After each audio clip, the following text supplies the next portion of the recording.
Hi everyone! Welcome back to Cosmophile Tarot PH, and for today's reading, meron po tayong reading for the month of November, specifically for the sign of Cancer.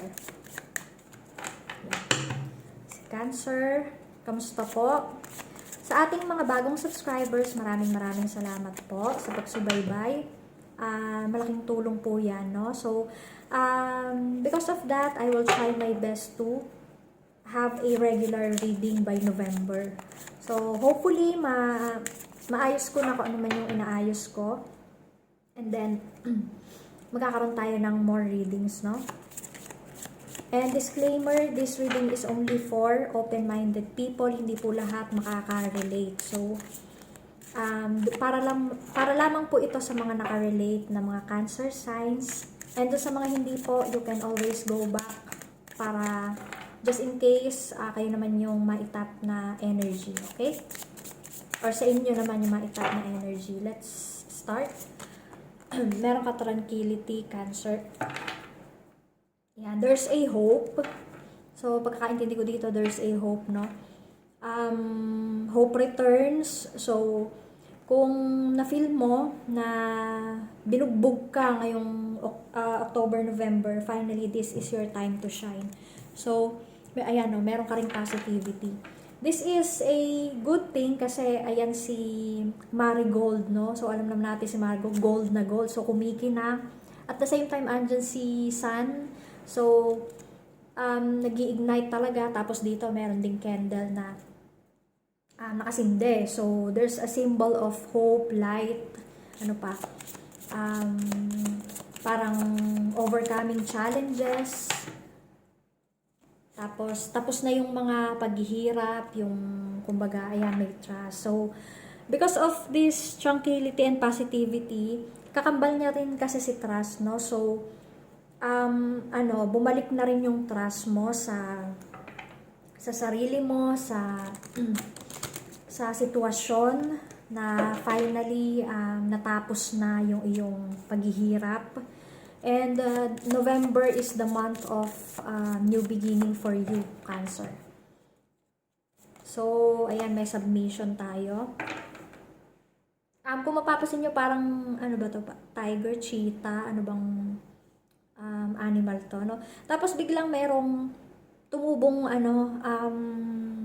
bulaklak, no? Sa kanya, sa katawan niya. So, kung titingnan mo dito, color black siya, no? Maybe this symbolizes you na parang kumbaga nag-i-struggle ka, takbo ka ng takbo, pilit mong tinatakasan yung problema mo before, tapos biglang merong sumulpot na bulaklak sa'yo, no? So, parang sa pagkakaintindi ko, ito ay symbol of hope na parang kumbaga, di ba gano'n naman, pagka tumutubo yung plant or yung mga bulaklak, alam niyo yun, yung mga nakikita nyo sa Facebook or sa yung picture na parang siya, yung kahit nasa simento, kahit sinimento na yung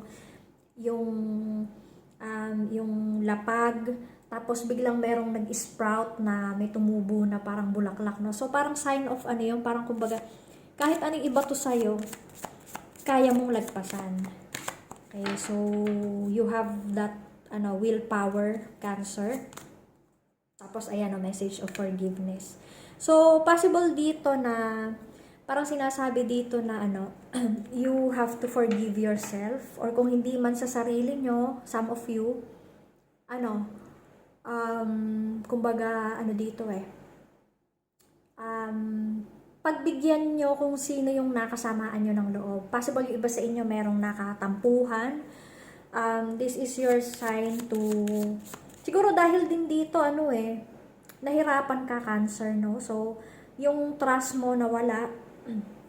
Siyempre, pag naman ikaw ay may nanloko sa'yo, may nakagalit ka, siyempre yung trust mo talagang mawawala yan But here, merong message of forgiveness, no? You can trust again. Yun nga lang, wag kang, kumbaga, wag naman sobra.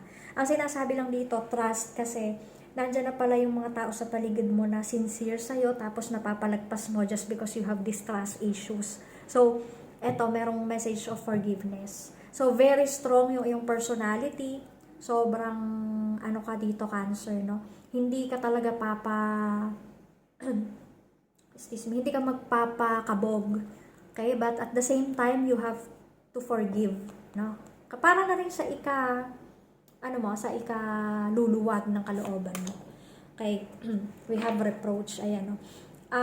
Meron ka kasi ditong, because of your strong personality, Cancer, kahit sino yung bumato sa'yo ng, kumbaga kahit batuhin ka ng bato, babatuhin mo rin sila, di ba? Yung, alam niyo yun, yung parang, hindi naman sa palaaway, but you have this strong personality para hindi ka magpatapak sa iba.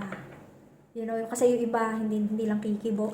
But for you, talagang hindi ka, kung nasa tama ka, especially kung nasa tama ka, you have this capability to, kumbaga kahit, kanila, batuhin ka ng batuhin, you can defend yourself. Ayan. Hindi mo kailangan ng ibang tao. And there's this additional message. Meron ako nakitang 555. Paki-search Cancer, no? Kung ano yan. Additional message.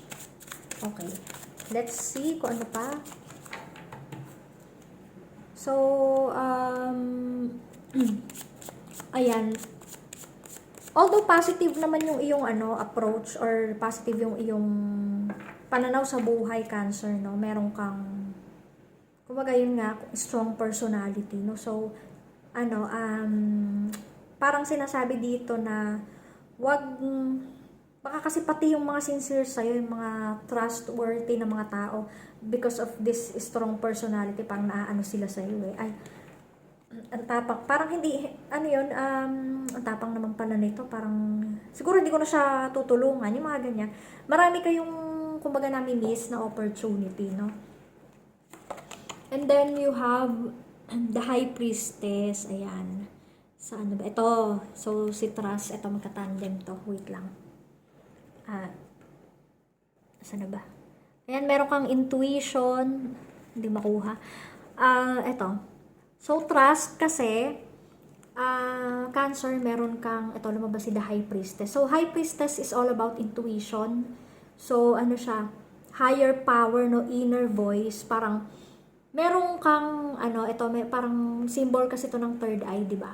So, meron ka talagang intuition, Cancer. Now, if you will use it, parang hindi ka tamang hinala, no? Better use it sa pang-araw-araw mong buhay, no? So, magagamit mo to. Trust your intuition. Ayan, may trust dito, no? So, makakatulong talaga ito for you to balance everything. Okay? So, idagdag mo pa yung 555, no? So, ano yung meaning nun sa'yo? Then, ayun, additional message lang naman siya. Okay, we also have King of Swords. So, di ba parang ang tapang mo, Cancer? Meron ka ritong authority talaga, kagaya na sinabi ko, no? Parang inuuna mo yung, kumbaga, parang practical ka kasi dito di ba? Tapos may pagkaseryoso ka, yun nga, yung kagaya na sinabi ko kanina, no? So, very strong yung personality mo. Talagang kaya-kaya mong lagpasan yung mga sitwasyon na, na napagdadaanan mo, okay? Ayun, no, parang ano ba kasi to, cheetah, tiger, basta ganyan, 'di ba, yung ganyang animal ay sa parang wild siya, no? So, ang tapang talaga ng dating, and then you have skill, ayun, nag-match siya dito sa King of Swords na meron kang authority, meron kang intellectual power, tapos at the same time meron kang discipline. So, yung tingin lang nila sa'yo, very strict, no? And normal naman. Kasi, hindi naman kailangang, parang, nasa tama lang, di ba? So, what is our last card? Meron kang, ayan, Temperance. Meron kang imbalance dito. Temperance reverse to, ha? Chaos, feeling out of control. So, ayan, recklessness. So, siguro, yun nga, kagaya ng sinabi ko, no? Because of your strong personality, parang minsan, na kayo, yung bang, kumbaga, ano na lang na namimiss nyo yung opportunity or yung mga taong sincere sa pagtulong sa inyo. So, you have to trust your intuition. At the same time, meron kayong tranquility, meron kayong, positivity. So, positive things will happen. Positive things, ayan, meron kang intuition, tapos, yun nga, nalagpasan mo ang iyong problema, and magtutuloy-tuloy ito for the month of November. Kasi ito yung naka-highlight dyan, no? Positivity. So, itong card na to. And message of forgiveness. So, wag masyadong matigas, Cancer, and then let it go. Parang go with the flow, kung ano man yan. Trust your intuition, and ayan, good luck. Good luck, Cancer, and thank you for watching.